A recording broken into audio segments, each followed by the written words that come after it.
Bon, pour les plus vaillants, je vais donc me risquer à des conclusions de cette journée et certainement elles ne seront pas exhaustives et donc je vais défiler point par point l'articulation de la journée.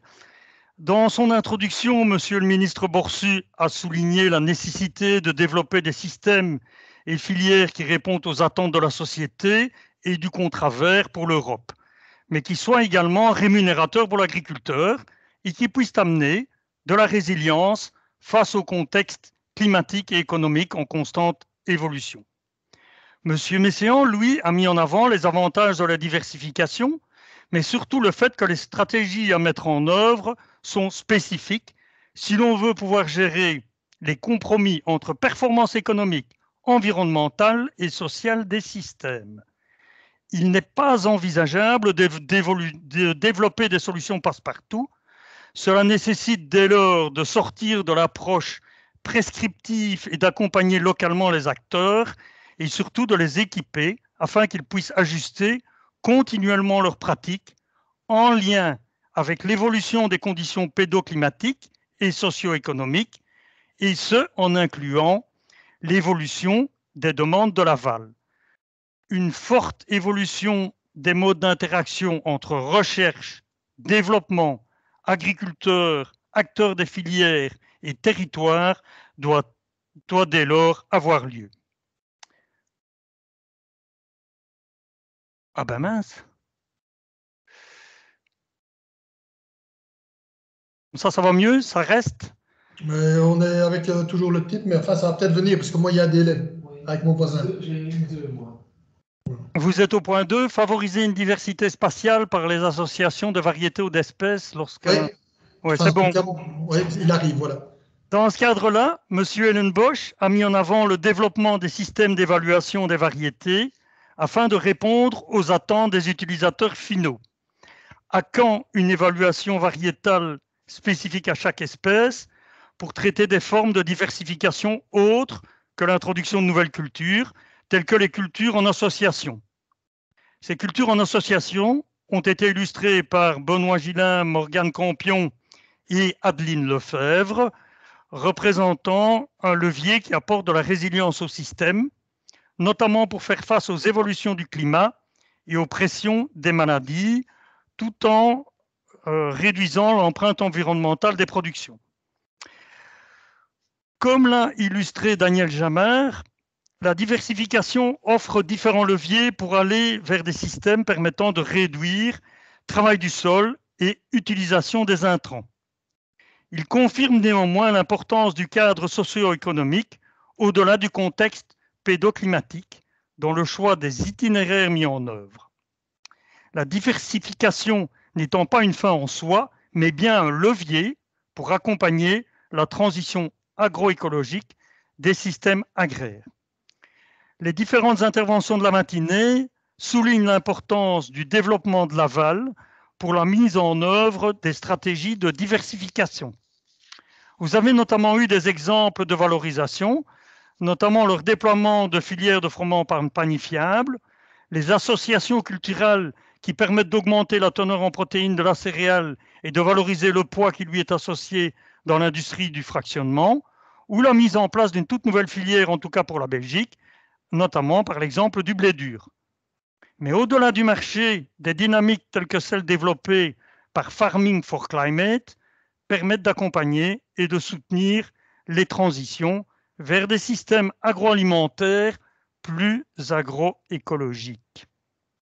Pour ce qui est de l'après-midi, la présentation de Mme Christelle Dagneau et de M. Nicolas Laurent illustre la manière dont l'articulation entre systèmes de culture diversifiés intégrant des cultures de services diversifiées et éleveurs ovins contribue au développement de la filière ovine tout en améliorant l'image des cultivateurs.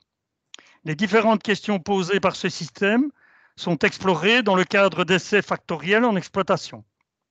Cela illustre bien l'articulation entre les acteurs de la KIS pour coordonner approche holistique et technocentrée en interaction directe avec les agriculteurs. Messieurs Anton Riera et Lieven Delanotte ont présenté l'outil développée afin de co-construire un prix juste en mobilisant les différents acteurs des filières, ainsi que sa mise en œuvre dans la construction de filières courtes, élément clé pour soutenir les nombreuses dynamiques de relocalisation de l'alimentation initiées au niveau régional, que ce soit en Flandre ou en Wallonie. Monsieur Philippe Barrenne nous a permis de profiter des acquis de la recherche menée dans divers impacts pour identifier les barrières, mais surtout les solutions proposées afin de les surmonter, en soulignant le challenge de compléter et rendre la liste accessible au plus grand nombre. Le challenge de la génération du partage, de l'accessibilité des connaissances situées et des solutions afin de le surmonter ont été présentés par M. Quentin Toffolini. Pour ce qui est des World Café en collectif, je vous renvoie aux restitutions qui vous en ont été données. Enfin, je vais me permettre de donner quelques clins d'œil eu égard aux 150 ans du CRA, puisqu'on vous a martelé avec ce message. Et donc, la journée que nous venons de vivre, en fait, initie une série d'événements organisés au niveau du CRA pour marquer son 150e anniversaire. Vous trouverez toute une signalétique, notamment dans le cadre de cette journée où on a mis en avant l'innovation, le conseil, éventuellement la concertation et la co-construction et la production.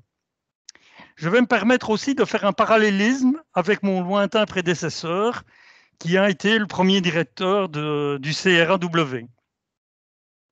Le rapport quinquennal des recherches 1877, certes, n'a pas tout à fait le même look. Le voilà, c'est un document d'anthologie rédigé par mon prédécesseur, M. Arthur Petermann. Je vais vous faire quelques liens entre la situation actuelle et la situation que lui évoquait. Tout d'abord, mes remerciements s'adressent en premier lieu au gouvernement wallon et plus particulièrement à M. le ministre Willy Boursu pour le soutien qu'il apporte aux recherches menées par le CRA. Je vous laisse lire le commentaire de M. Petermann en 1877. La haute sollicitude du gouvernement, qui n'a pas cessé depuis de prêter son concours moral et matériel à l'œuvre des stations agricoles, a permis à l'association de décider en 1872 la création à Gembloux d'une station agricole expérimentale. M. Messiaen a mis en avant la diversification des espèces cultivées pour réduire les besoins en intrants, s'adapter au changement climatique et répondre aux demandes des filières.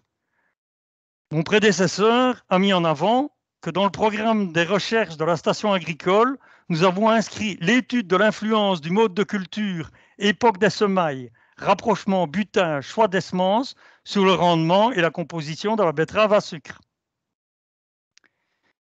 Pour aborder les aspects changement climatique et l'aspect demande des filières, c'est un peu plus court. C'est dans ce jardin que nous avons construit une serre dans le but d'abriter les plantes soumises aux expériences physiologiques contre les influences météorologiques. Nous avons donc la satisfaction de voir réaliser le vœu que nous exprimions dans notre premier rapport de 1873. Si notre station sait conserver la confiance des cultivateurs, elle prospérera et elle verra naître à ses côtés des sœurs cadettes qui, avec elle, s'efforceront de travailler au progrès agricole, ce qui fut largement le cas. Enfin, l'importance des collaborations internationales. Je vous fais grâce de toute la liste des collaborateurs et partenaires de divers impacts. Peut-être c'est plus explicite de le montrer de manière un peu graphique. Merci à eux pour leurs implications diverses et variées. Déjà en 1877, M. Petermann soulignait la collaboration avec l'île de Cuba et avec un ingénieur agricole suédois, M. Zutterlund. Enfin, mes remerciements s'adressent aux orateurs et aux animateurs de cette journée, ainsi qu'aux chercheurs, aux équipes des différentes institutions qui se sont investis dans cette journée et dans le projet Divers Impact. Mon prédécesseur avait été plus précis en disant que c'était grâce au dévouement de ses collaborateurs que la station a pu exécuter les nombreux travaux qui ont été faits. Je tiens à leur donner ici un témoignage public de ma reconnaissance. Voilà, that's all folks. Et je terminerai par un jargon bien régional. Merci Brandmain pour m'avoir shooté. Autrement dit, en traduction, je vous remercie beaucoup pour votre attention.